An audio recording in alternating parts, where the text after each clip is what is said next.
चलिए खबरों में आगे बढ़ेंगे, जहां वोट चोरी को लेकर बिलासपुर में कांग्रेस बड़ा प्रदर्शन करेगी। छत्तीसगढ़ पहुंचे कांग्रेस प्रदेश प्रभारी सचिन पायलट ने इस मामले में कहा कि वोट चोरी के प्रकरण को लेकर राहुल गांधी ने तमाम तथ्य रखे, लेकिन वोटर लिस्ट नहीं देने का निर्वाचन आयोग ने कानून बदल दिया। ये तमाम चीजें दर्शाती हैं कि कुछ ना कुछ गड़बड़ी है।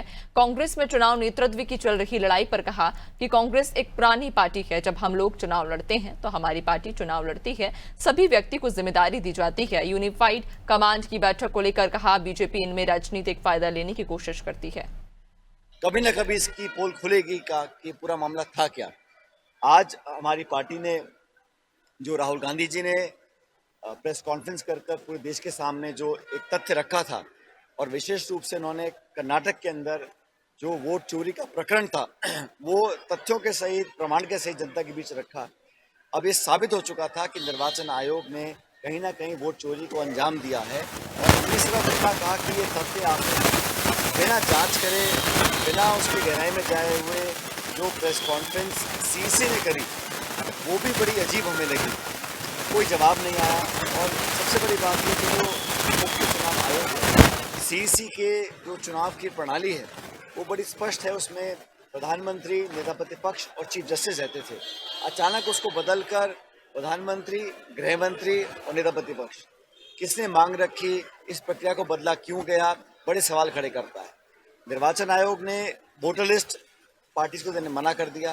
कांग्रेस ने जब वोटर लिस्ट मांगी या कोर्ट में गए, कोर्ट ने आदेशित किया, तब निर्वाचन आयोग ने अपना कानून इंटरनली बदल दिया कि हम वोटर लिस्ट नहीं देंगे। तो वोटर लिस्ट ना देना, सीसीटीवी फुटेज जो पोलिंग बूथ की है वो 45 दिन में नष्ट करना, ये स्वयं जो निर्णय सीसी ने लिया, ये सारे संकेत करते हैं कि मामले में कुछ गड़बड़ी है। और जैसा राहुल जी ने कहा, बहुत जल्द वो एक बड़ा हादसा और एक जो वोट चोरी का प्रकरण है उसमें जो अगला खुलासा करने जा रहे हैं वो जनता के बीच रखेंगे। कांग्रेस पार्टी की एक बहुत पुरानी परिपाटी है कि हम लोग जब चुनाव लड़ते हैं तो हमारी पार्टी चुनाव लड़ती है, हमारा मुद्दा चुनाव लड़ता है, हमारा मैनिफेस्टो सामूहिक होता है, नेतृत्व सामूहिक होता है।